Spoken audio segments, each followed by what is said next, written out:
हाय दोस्तों, आज हम डीसी थ्योरी का कुछ पार्ट बताने जा रहे हैं जो कि ये शॉर्ट आंसर क्वेश्चन है। आप अगर नए होंगे या नहीं देखे होंगे मेरा वीडियो तो आप यूट्यूब पे पड़ा हुआ है, आप जाकर देख लीजिए। ये एएलपी और टेक्नीशियन के लिए प्रीवियस ईयर क्वेश्चन है। चलिए आते हैं। क्वेश्चन नंबर पहला कहता है दोस्तों, कह रहा प्रतिरोध से क्या अभिप्राय है। यानी उत्तर है दोस्तों, प्रत्येक पदार्थ में विद्युत धारा प्रवाह का विरोध करने का स्वाभाविक गुण होता है, उसे हम क्या कहते हैं, प्रतिरोध कहते हैं। प्रतिरोध को हम कैपिटल आर से सूचित करते हैं दोस्तों। क्या कैपिटल आर से सूचित करते हैं। इसका एसआई इकाई क्या है दोस्तों, ओम है। क्या इसका एसआई इकाई क्या है, ओम है। चलिए आते हैं दोस्तों, दूसरा नंबर कह रहा है प्रतिरोधक क्या होता है।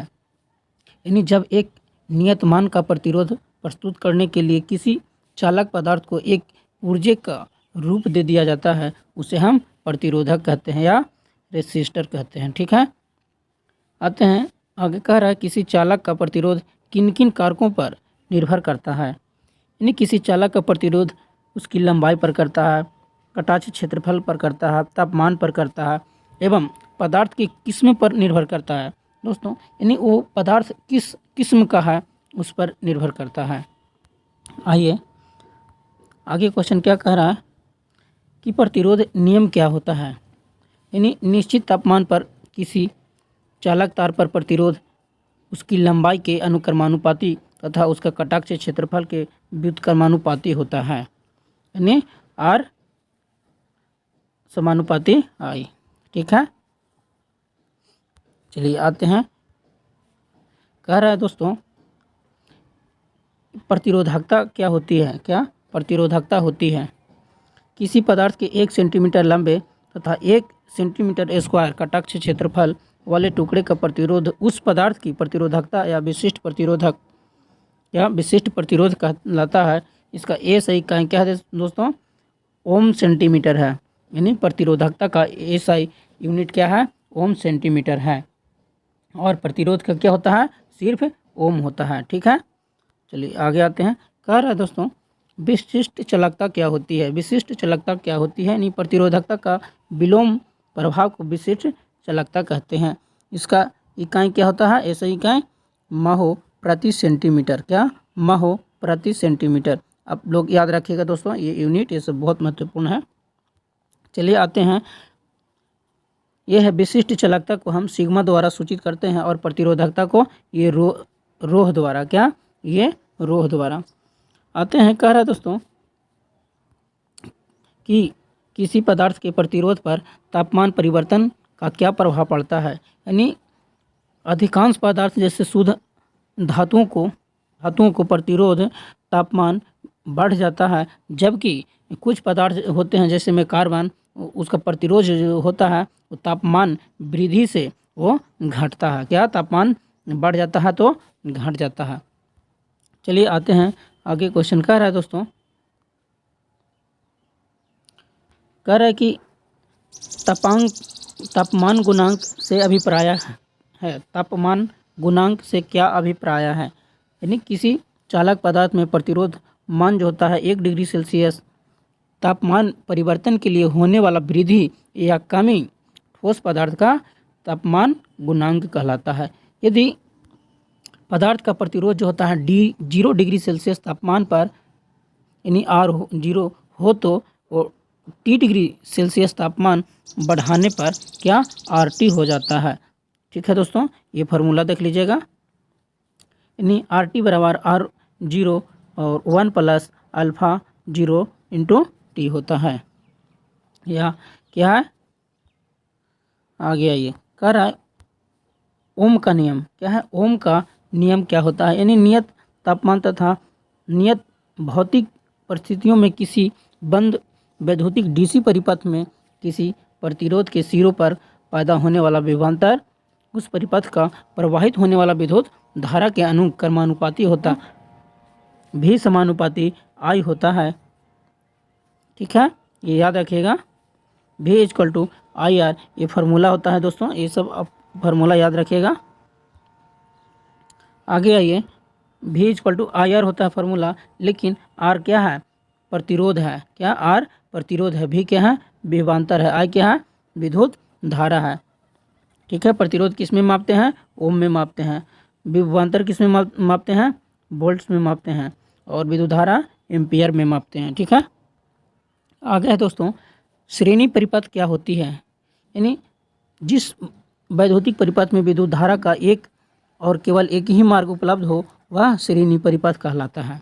क्या? वह श्रेणी परिपथ कहलाता है।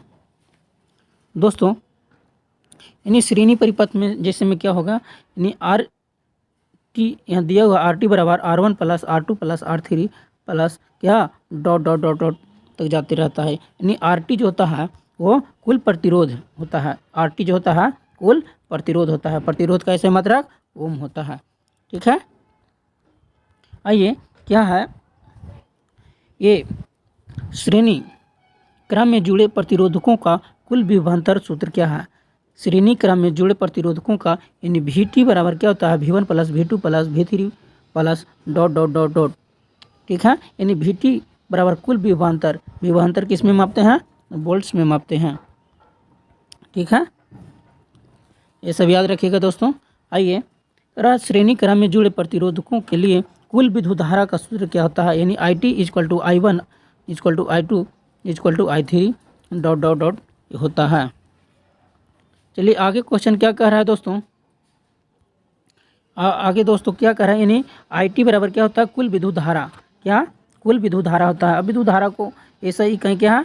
एम्पियर। क्या है? विद्युत धारा को हम किससे मापते हैं? एम्पियर में मापते हैं। आगे आते हैं दोस्तों, कह रहा है श्रेणी क्रम में जुड़े प्रतिरोधकों का कुल शक्ति व्यय सूत्र क्या होता है? क्या? श्रेणी क्रम में जुड़े प्रतिरोधकों के कुल शक्ति व्यय सूत्र क्या होता है? PT। क्या? PT equal to P1 plus P2 plus P3 plus dot dot dot dot होता है। यानी PT जो है दोस्तों कुल शक्ति व्यय है। क्या?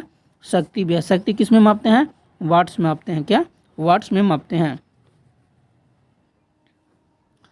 दोस्तों आगे आइए, कह रहा है समानांतर परिपथ क्या होता है? समानांतर परिपथ क्या होता है? यानी जिस वैद्युतिक परिपथ में सभी प्रतिरोध एक ही वैद्युतिक स्रोत के आर पर जुड़े हो उसे समानांतर परिपथ कहलाता है। जैसे में दोस्तों आइए कह रहा है समानांतर क्रम में जुड़े प्रतिरोधकों की कुल प्रतिरोध सूत्र क्या होता है? यानी 1/RT। क्या? 1/RT equal to 1/R1 plus 1/R2 plus 1/R3 plus dot dot dot dot जाते रहता है।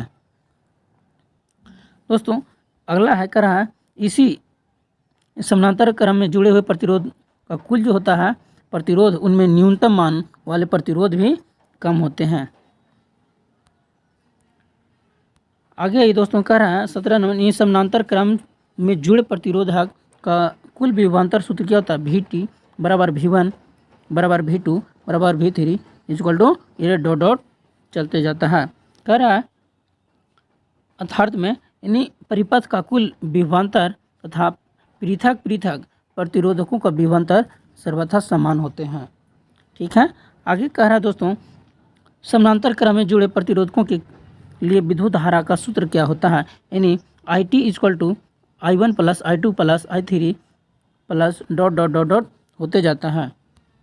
आगे ये कह रहा है समानांतर क्रम में जुड़े प्रतिरोधकों का कुल शक्ति व्यय सूत्र क्या होता है? यानी PT बराबर होता है P1 plus P2 plus P3 plus dot dot dot dot ये होते रहता है। ये सब दोस्तों फार्मूला को याद होना चाहिए, इस पे न्यूमेरिकल बनेगा। आगे ये कह रहा है श्रेणी एवं समांतर क्रम में जुड़े प्रतिरोधकों के कुल शक्ति व्यय सूत्र एक ही है, ऐसा क्यों?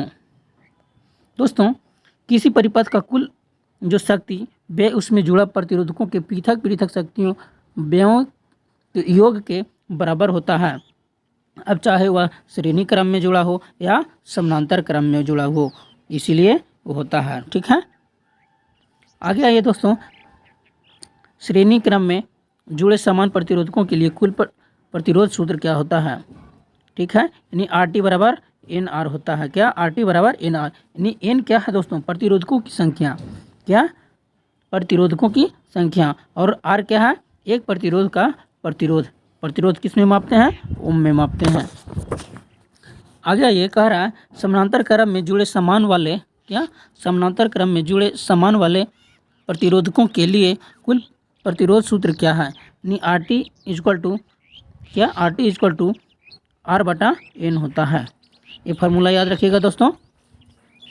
ऐसे दोस्तों क्वेश्चन भी पूछता है कि घर में जो बल्ब लगाया जाता है वो कौन सी क्रम में लगाया जाता है, तो समानांतर क्रम में होता है, ठीक है। और रोड पे कहता है तो सब श्रेणी क्रम में लगता है दोस्तों। आगे आइए दोस्तों, कह रहा है शंट क्या होता है। क्या शंट क्या होता है। यानी बहुत कम प्रतिरोध वाले मार्ग शंट कहलाता है। क्या बहुत कम प्रतिरोध वाले मार्ग शंट कहलाता है। यानी किसी उच्च प्रतिरोध के समानांतर क्रम में एक चालक तार जोड़ दिया जाता है तो चालकता क्या होता है, चालक तार शंट कहलाएगा। क्या है दोस्तों, बहुत कम प्रतिरोध वाला मार्ग शंट कहलाता है। किसी उच्च प्रतिरोध के समानांतर क्रम में एक चालक का तार जोड़ दिया जाता है तो वह चालक तार शंट कहलाएगा, ठीक है। अगला है दोस्तों, चालकता क्या होती है। चालकता क्या होती है। यानी प्रतिरोधकों का विलोम चालकता कहलाती है। चालकता को कैपिटल जी द्वारा करते हैं सूचित। दोस्तों सही कहीं क्या है दोस्तों, माहो या साइमन है, याद रखिएगा दोस्तों। आगे आते हैं, किरचॉफ के नियम क्या होता है। क्या है किरचॉफ का नियम क्या है। यानी किरचॉफ नामक वैज्ञानिक ने मिश्रित परिपथ के गणना के लिए 2 नियम प्रस्तुत किए हैं, ठीक है। कौन कौन। यानी पहला ना है दोस्तों, वैद्युतिक परिपथ में प्रतिरोधकों के संगम की ओर जाने वाली विद्युत धाराओं का योग संगम से दूर जाने वाले विद्युत धाराओं का योग के बराबर होता है, ठीक है। यानी sigma I is equal to 0, sigma I is equal to 0। यानी सिग्मा ये है बीजीय गणितीय के क्या होता है, योग होता है। आप मैट्रिक के में मैथ में पढ़े होंगे दोस्तों सिग्मा। चलिए आते हैं आगे दोस्तों, दूसरा का क्या कहता है। यानी वैद्युतिक परिपथ के एक बंद लूप में विद्युत वाहक बल क्या विद्युत वाहक बलों के बीजगणितीय योग प्रतिरोधकों के एक क्रॉस पैदा होने के वाले विभवांतर के बीजगणितीय योग के बराबर होता है, ठीक है। यानी sigma E equal to sigma I into R होता है, ठीक है। यानी sigma E equal to sigma I R होता है। आप लोग याद रखिएगा दोस्तों। आगे ये कह रहा है, यदि किसी चालक की लंबाई आधी कर दिया जाए तो उसका कटाक्ष क्षेत्रफल 2 गुना कर दे तो उसका प्रतिरोध कितना हो जाएगा। यानी चालक का प्रतिरोध पूर्व मान का चौथाई रह जाएगा, ठीक है। देख लीजिएगा दोस्तों। आगे आइए, कह रहा है यदि किसी श्रेणी परिपथ में एक उच्च मान प्रतिरोधक और जोड़ दे तो प्रतिरोध की विद्युत धारा पर क्या प्रभाव पड़ेगा। यानी विद्युत धारा का मान जो है दोस्तों घट जाएगा। क्या विद्युत धारा का मान घट जाएगा। आगे आइए, कह रहा है यदि किसी समानांतर परिपथ में एक प्रतिरोधक और जोड़ दे तो परिपथ की विद्युत धारा पर क्या प्रभाव पड़ेगा। यानी विद्युत धारा का मान क्या हो जाएगा दोस्तों, बढ़ जाएगा। क्या हो जाएगा, बढ़ जाएगा। क्या है 10-10 ओम प्रतिरोध मान वाले 2 प्रतिरोधकों को समानांतर क्रम में जोड़ दे तो कुल प्रतिरोध का मान क्या हो जाएगा, 5 ओम होगा। दोस्तों फार्मूला बताए थे ना, वो फार्मूला पर बैठ जाएगा। यानी 1/10 प्लस 1/10 एलसीएम लेंगे तो क्या हो जाएगा, 10 हो जाएगा। ऊपर में 1 + 1 कितना हो जाएगा, 2/10, ठीक है। 2/10 एक कट जाएगा, यानी 5। इसका मान ऊपर में पलट जाएगा, यानी कितना हो जाएगा, 5 ओम हो जाएगा, ठीक है दोस्तों। आगे आइए, यानी यदि 6 वोल्ट की बैटरी से जुड़े 24 ओम कितना 24 ओम मान का प्रतिरोधक के समानांतर क्रम में 12 ओम मान का एक प्रतिरोधक और जोड़ दे तो दूसरे प्रतिरोधक का विभवांतर क्या होगा। क्या होगा दोस्तों, वही होगा जो पहले प्रतिरोधक का होता था। पहले कितना था, 6 था, तो कितना हो जाएगा वोल्ट, 6 वोल्ट ही रहेगा, ठीक है। आगे ये दोस्तों कह रहा है यदि 100 ओम प्रतिरोध मान वाले 5 प्रतिरोधक श्रेणी क्रम में जोड़े जाए तो कुल प्रतिरोध कितना होगा दोस्तों, 500 ओम होगा। कितना हो जाएगा, 500 होगा, जुड़ जाएगा। सिर्फ कितना हो जाएगा, यानी 100 जो है वो कितना बार पाँच प्रतिरोध श्रेणी क्रम में, यानी 100 + 100 + 100 + 100 कितना बार, 500, 5 बार, यानी 500 ओम हो जाएगा। ठीक है दोस्तों अगर ये वीडियो अच्छा लगा तो आप लाइक, सब्सक्राइब, शेयर अपने दोस्तों में ज़रूर करें और साथ में कमेंट। दोस्तों थैंक यू।